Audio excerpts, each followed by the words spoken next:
السلام علیکم ورحمۃ اللہ وبرکاتہ۔ دعا کی قبولیت میں اتنا وقت کیوں لگتا ہے؟ کیوں اللہ پاک اپنے بندے کو اپنے سامنے بیٹھا ہوا بار بار مانگتا دیکھنا چاہتا ہے؟ اس کو اپنے بندے کی اس انداز محبت سے بہت محبت ہے۔ وہ چاہتا ہے کہ میرا بندہ یوں ہی بس میرے روبرو بیٹھا رہے اور مجھ سے مانگتا رہے۔ تو ذرا سوچو، اگر اس نے ہمیں جلد وہ سب کچھ نواز دیا جس کے ہم اس سے طالب ہیں، تو بتاؤ کیا ہم بار بار اس کے سامنے یوں جھولیاں پھیلاتے ہوئے جائیں گے؟ اس سے اپنی چاہت کی فریاد کریں گے؟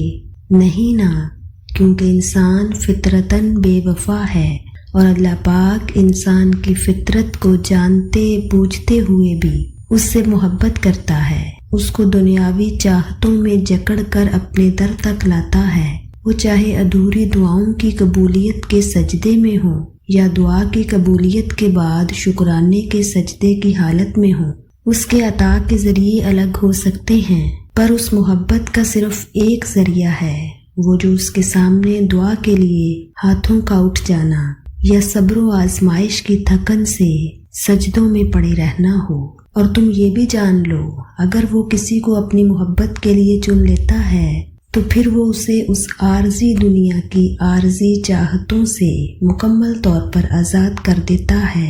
اور وہ رب جسے اپنے لیے چن لے تو کیا وہ خود سے اس انسان کے لیے کافی نہیں؟ بہت سے لوگ سوال کرتے ہیں کہ لوگ تکلیف دے کر بھی سکون میں کیسے رہ لیتے ہیں؟ تو سنو، یہ دنیا برے لوگوں کے لیے جنت اور اچھے لوگوں کے لیے قید ہے۔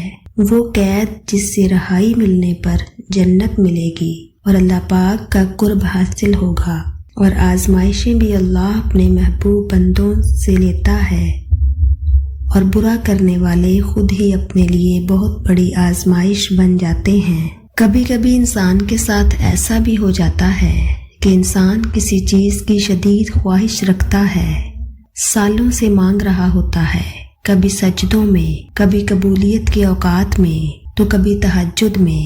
ہر موقع پہ وہ اپنے رب سے مانگ رہا ہوتا ہے۔ شاید وہ اپنے رب سے جڑتا بھی اسی خواہش کے لیے ہے، مگر پھر ایسا ہوتا ہے کہ اللہ اس کی آنکھوں کے سامنے اس کی اسی خواہش کو کسی اور کے حق میں پورا کر دیتا ہے۔ تبھی انسان ٹوٹ کر گرتا ہے اس رب کے سامنے، پھر رب سے شکوہ کرتا ہے، کیوں کیا تو نے ایسا؟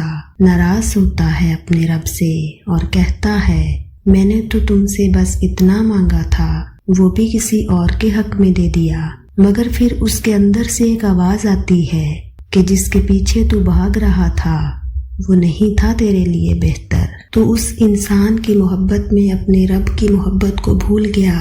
مگر اچھا ہوا تجھے سمجھ تو آئی کہ حقیقت کیا ہے، تجھے کس سے جڑنا ہے، تجھے کس کے آگے سجدہ کرنا ہے، تجھے آنسو کس کے لیے بہانے ہیں۔ اگر وہ رب تیری اس خواہش کو پورا کر دیتا جو تم سجدے میں تڑپ کر مانگا کرتے تھے، پھر وہ سجدہ بھی کرنا تم چھوڑ دیتے، تم اپنے رب کو بھول جاتے۔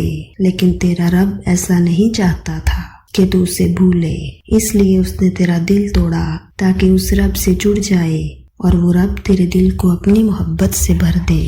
ہاں، بعض اوقات کبھی ایسا بھی ہوتا ہے کہ کچھ خواہشات کا پورا نہ ہونا ہمارے حق میں بہتر ہوتا ہے۔ وقتی طور پر دل کا ٹوٹنا بھی اس رب سے جوڑتا ہے۔ ہمارا کسی چیز سے لگاؤ یا محبت کرنا غلط نہیں ہوتا، بس ہمارا انتخاب غلط ہوتا ہے۔